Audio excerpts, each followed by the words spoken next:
The beating of Reginald Denny today, the opening trial in Los Angeles. These Siamese twins, can surgery save them, but at what cost? And the president begins a holiday amid the swells by the sea. This is NBC Nightly News with Tom Brokaw. Good evening. There are so many disturbing and enduring images from the Los Angeles riots of 1992, and none are more vivid than the vicious beating of truck driver Reginald Denny. Today, two young black men went on trial for that beating. And as NBC's George Lewis reports now, it is again stirring a lot of racial tension. The trial of Damian Monroe Williams and Henry Keith Watson hinges on two issues. Were they part of the mob that beat truck driver Reginald Denny and 7 other people? And did they intend to kill Denny? We, the citizens of Los Angeles, will never forget April 29, 1992. We saw vicious and horrible crimes broadcast into our living rooms.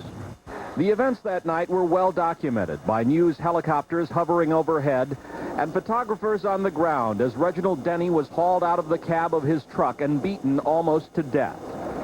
Using still photos and individual frames of videotape, the prosecution asserted that Williams and Watson were in the thick of the mob, that at one point Williams armed himself with a deadly weapon, a brick.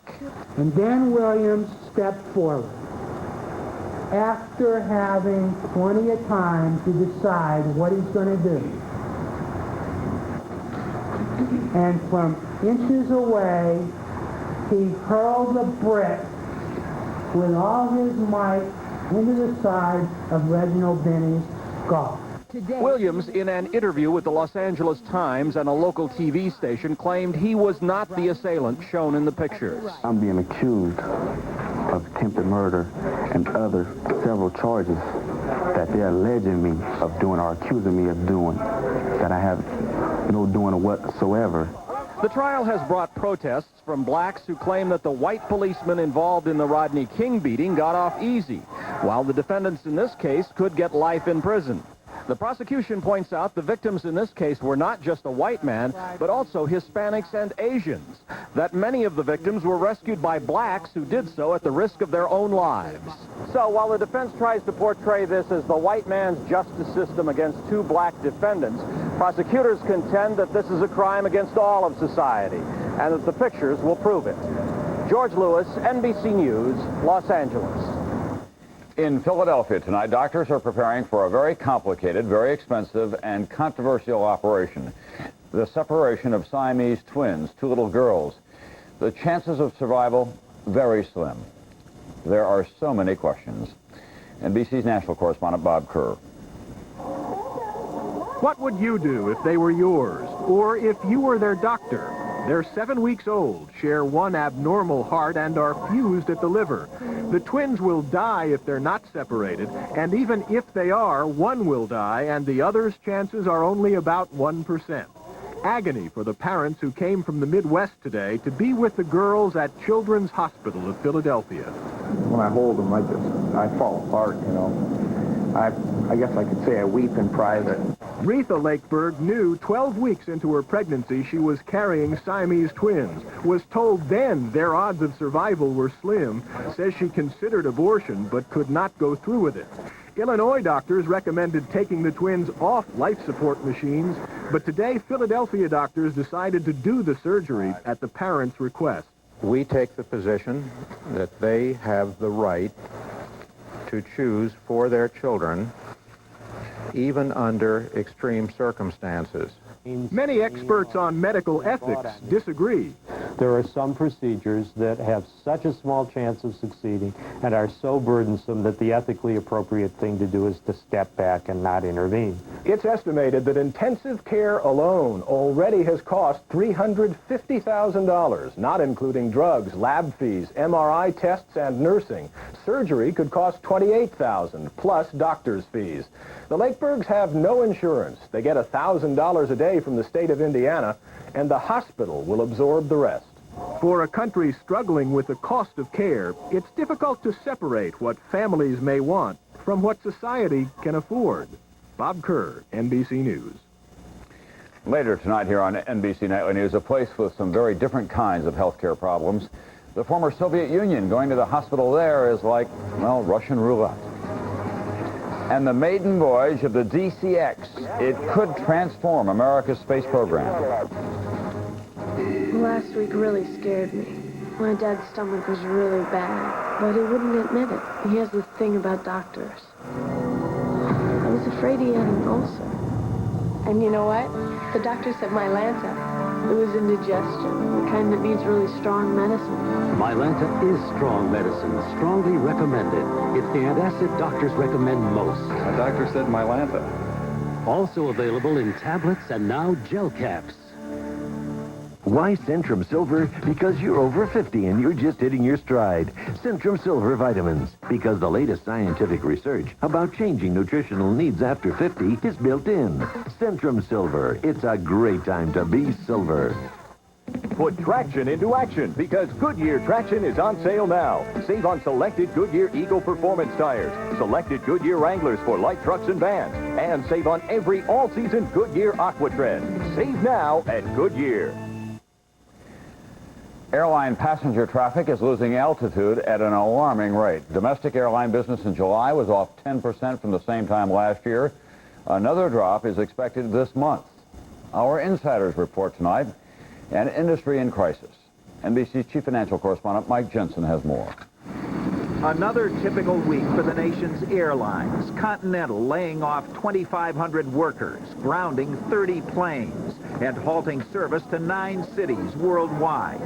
Delta getting rid of another 202 pilots and boasting about the latest price war, which it started. We've seen very, very dramatic sales that probably would not have taken place had fares remained at normal levels. The problem is some of the fares are so low they make it hard for the airlines to make a profit. The last time the industry made money was 1989. Since then, it's lost $10 billion. It has lost more money in the last 3 years than it has made since the beginning of flight. He heads a commission that studied the industry. Today, it made its report. Foreign investors should be permitted to own up to 49% of U.S. airlines, up from 25%. That's to give foreign airlines access to the U.S. market and U.S. airlines access to foreign cash. The air traffic control system should be modernized. The airlines should get relief from high taxes. The problem, according to insiders, is that there's no money in the Treasury, and Washington is raising taxes, not lowering them. Still, Gerald Belial says the report will serve a purpose. This report is meant to educate what I would call the 3P audience: press, public, and politicians. But education won't change this. Travelers have gotten so used to discounts, they won't buy tickets without them. I choose my airlines and try to make sure they have the best discounts available. Insiders also say the fare wars give an advantage to small airlines that keep their costs down, while the big ones wallow in red ink. Some go out of business. Airlines will come and go.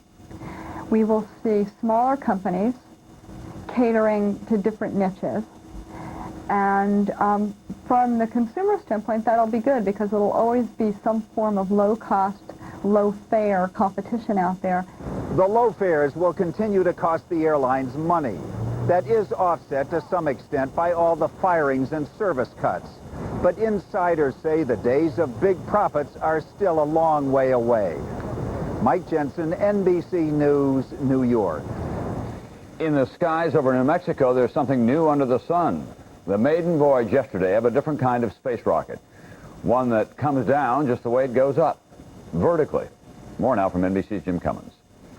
It was not as dramatic as those shuttle launches at the Kennedy Space Center in Florida. 5, 4, 3, 2, start. We have ignition. We have liftoff. But this one at the White Sands Missile Test Range in New Mexico could be more significant. It's called the Delta Clipper Experimental, and it's revolutionary because this 42-foot, 20-ton rocket is the prototype of a single-stage rocket that can overcome the Earth's gravitational pull. Ascent is good. We're in the translation mode. Pitch is going. It's looking good. Until now, all launchers have relied on multiple stages in order to shed weight as they pulled away from Earth. But this rocket is light to begin with because of modern electronics and a non-metallic skin fabricated by the aviator Burt Rutan. In this test of the prototype, it was expected to go up 150 feet, move sideways 350 feet, and land. It did. Eventually, engineers hope to build a rocket that is 3 times longer and weighs 640 tons, that can carry 10-ton payloads into orbit, perhaps as early as 1998. Its advocates say that would mark the beginning of a new era of space travel, one that would be cheaper, more regular, and more reliable.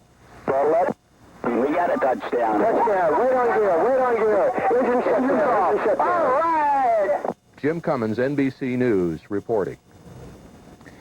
General Electric, the parent company of NBC, reportedly plans to lay off as many as 4,000 workers in its Cincinnati jet engine plant. GE would neither confirm nor deny this report. More than 6,000 jobs already have been cut at that plant over the past 2 years. On Wall Street today, the Dow rose slightly, closing at another new high, and trading today was very heavy. When we come back, the FBI and the DEA under one roof. It's an idea that could touch off a turf war. If you're concerned about regularity, keep in mind, these are drugs. They come in many colors. Electric blue, shocking pink, day-glow orange. Kellogg's All Bran is not a drug. It comes in just one color, the natural color of wheat bran fiber. We admit it's not as flashy, but a lot of regular folks find All Bran as part of a high-fiber diet. Very tasteful. A high-fiber diet and Kellogg's All Bran for drug-free regularity.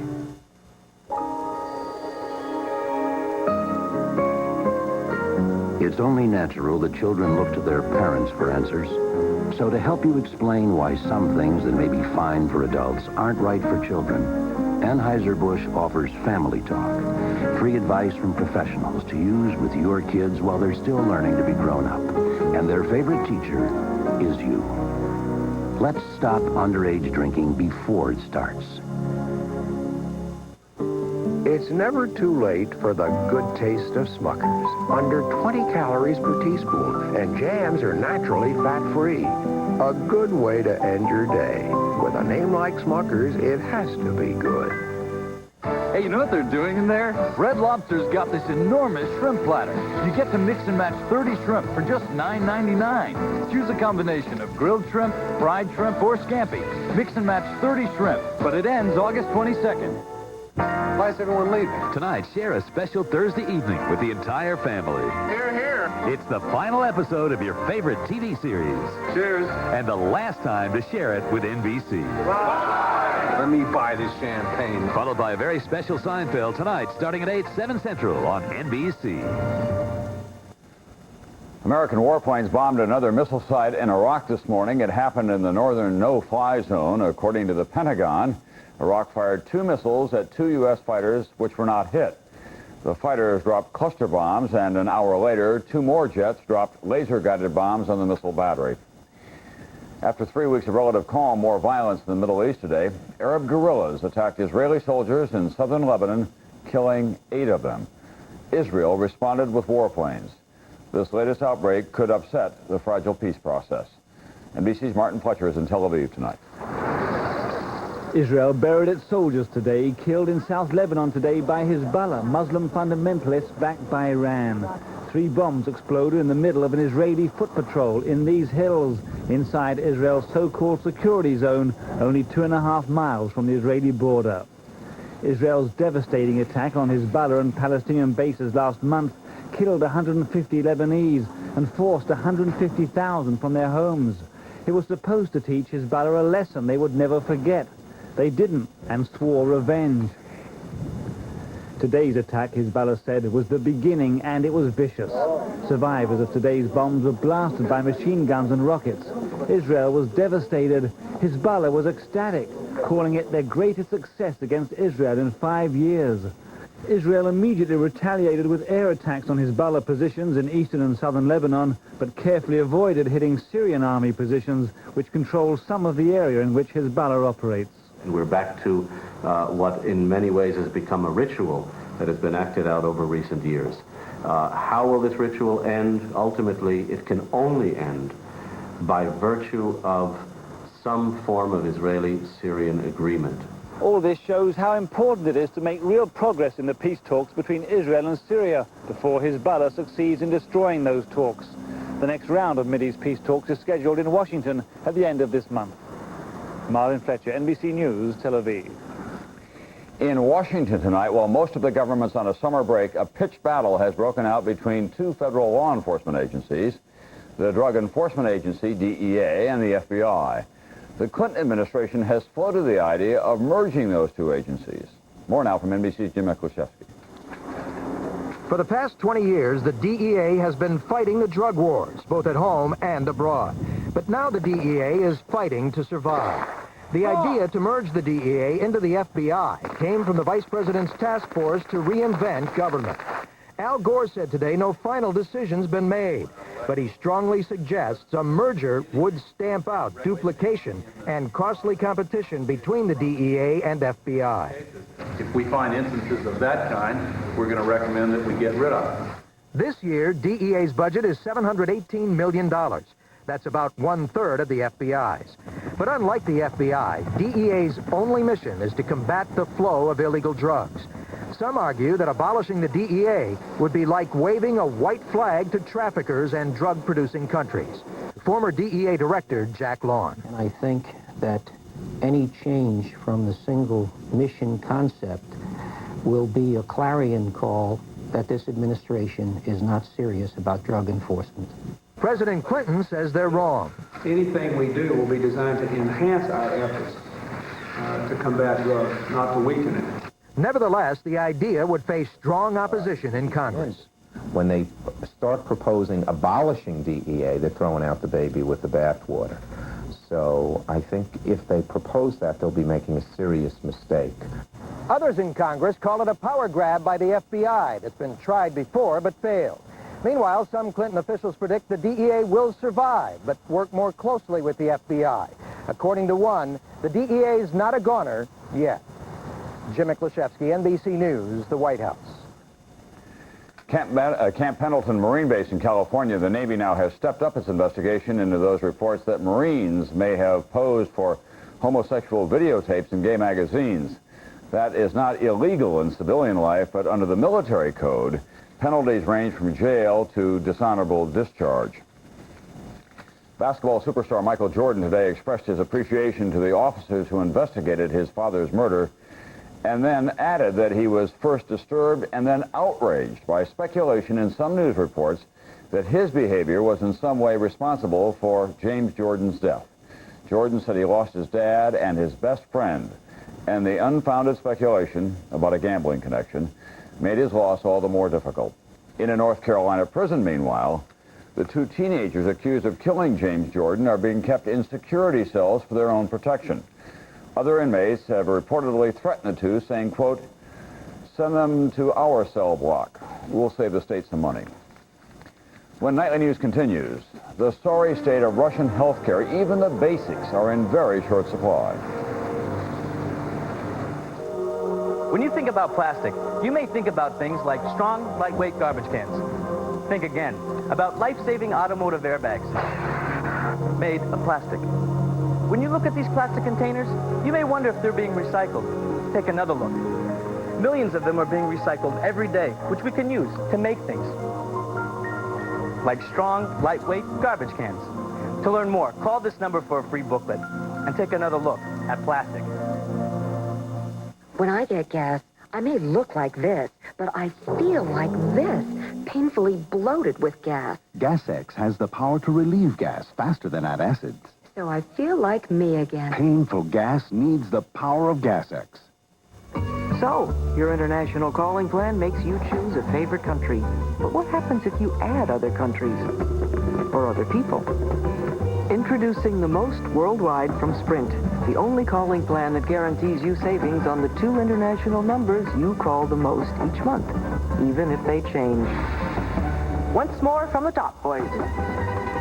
Now get $50 free long distance with the most worldwide, only from Sprint. Here you go again, heading for an upset. When eating and drinking on the run gets to your stomach, you want a medicine that works on your stomach itself. Pepto-Bismol tablets. As it coats, Pepto delivers powerful medicine directly to your stomach, right where you hurt. Pepto-Bismol. The one that coats is the only one you need. Day after day, you make those glasses of thick Metamucil disappear. Why not make them all disappear with FiberCon? Doctor-recommended FiberCon gives you the same fiber regularity in tablets. Easy to swallow tablets. Get doctor-recommended FiberCon. Tomorrow morning on Today, we'll see what lies ahead for America's homeowners and check out mortgage rates. Plus Charlton Heston and William Sapphire. So join us tomorrow morning. And see what a difference today makes. As much as the American system of healthcare needs improvement, the state of healthcare in Russia is much, much worse. And so far, Russia's turn toward free enterprise is making things, well, no better. NBC's Bob Abernathy tonight in Moscow. Like its sickest patients, old and young, Russia's healthcare system needs intensive care. At Moscow's Filatov Children's Hospital, a surgeon described the symptoms. We have to do our job like in the, not in military, but under the war conditions. Everything is scarce. Antiseptic to clean instruments, vaccines and antibiotics, bandages, needles, spare parts, clean blood. Even sometimes doctors here at this hospital, they're giving their blood. Food is trucked in because 2 years ago the kitchen broke down and there's no money to fix it. It's like that all over Russia, where living conditions have deteriorated so much there have been 4,000 cases of diphtheria this year and 106 deaths. Tuberculosis is back, and even cholera has reappeared. The U.S. spends 13% of its income on health, but Russia spends just 3%, less than half what's needed. But the country can't afford even that. Russia's health system has been totally government-run with free care for everyone. Now, to try to cut government costs, Russia is bringing in some private insurance and private care, but the changeover adds to the disruption. At a big general hospital, another problem, not enough staff. Orderlies, nurses, and even some doctors are quitting to make more money doing something else. We always thought we had to do everything for the patient, but it's not like that anymore. There's this indifference, and the race for the ruble is on. Back at the Children's Hospital, Dr. Rybchonok is far from indifferent. He showed us his private safe in which he stores essential instruments and anesthesia in case the hospital runs out. Dr. Rybchonok makes just $150 a month, but that's twice the average doctor's salary here because Rybchonok is also a professor. His dream is a completely private practice, but in the meantime, despite all the problems, he does his job. Bob Abernathy, NBC News, Moscow. Also in Moscow today, it's the second anniversary of the attempted coup. The scene 2 years ago in front of the Parliament building. Boris Yeltsin defying communist hardliners who were trying to overthrow Mikhail Gorbachev. Today, a few of those leftover communists gathered at the same place chanting anti-Yeltsin slogans. A hostage situation tonight in Nicaragua. A group of rebels, former members of the Contra resistance, are holding an undetermined number of government officials in a northern mountain town near the Honduras border. The rebels are demanding the resignations of Nicaragua's army commander and a top aide to President Chamorro.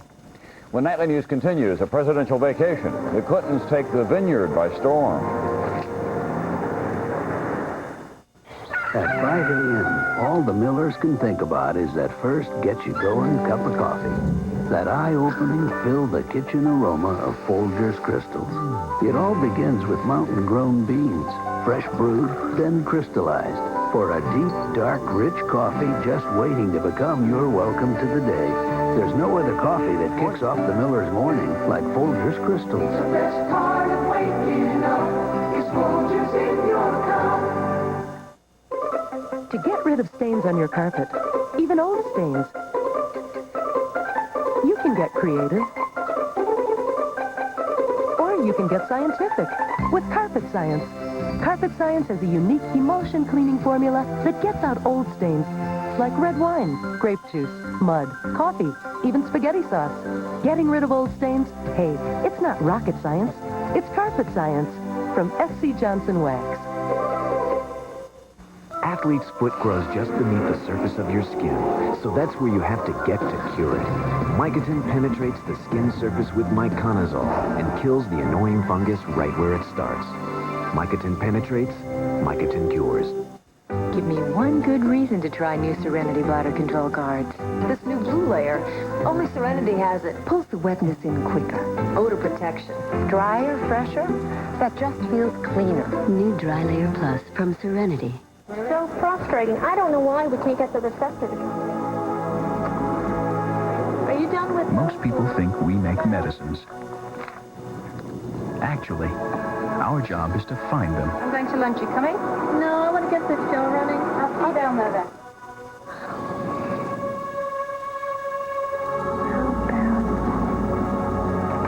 On the brink of discovery, Glaxo. Yeah, there it is. The Judds were country's hottest duo. Now Wynona's on her own and on Dateline in a primetime exclusive. Wynona Solo. An all-new Dateline NBC. Tuesday.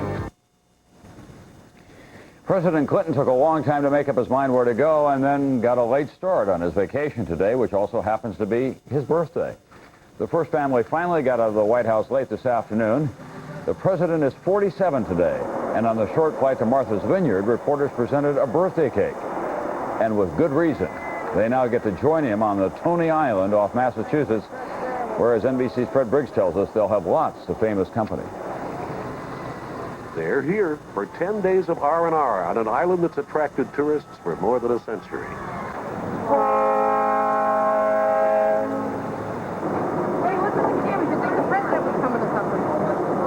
He'll be living here on the south side of the island, the 15-acre estate of former Defense Secretary Robert McNamara. If the president stays here, no one will get within 2 miles of him. But then no one ever bothers Jacqueline Onassis, Mike Wallace, Billy Joel, or dozens of notables here. But if the president goes to Edgartown, Vineyard Haven, or other towns, closing off narrow streets, look out. Or get out, as some residents are doing while he's here. What are you looking forward to in the next 10 days? Leaving. Some are concerned that the president picked the busiest week in the busiest month of the busiest year the Vineyard has seen since the 1980s. Good afternoon, Vacation Rentals. Hundreds in the Clinton entourage, hundreds of the press are inflating the local rental market. The price ranges begin around $700 and go as high as $5,000 a week. A week. A week. The president certainly isn't hurting the economy. I'm thrilled. Absolutely. Along with a lot of other business people, too. Yeah. To size up island opinion, we asked the veteran of 20 summers here. We're now divided 50% for Clinton coming and 50% against him coming. So the president's bringing in Al Gore to break the tie. And what are the island's effect on the president? We consulted an informed source whose methods differ slightly from the press or the pundits. I feel this is a good place for him. It's a very positive direction. This is somewhere that he will come back again. Almost everyone else who's been here does. Fred Briggs, NBC.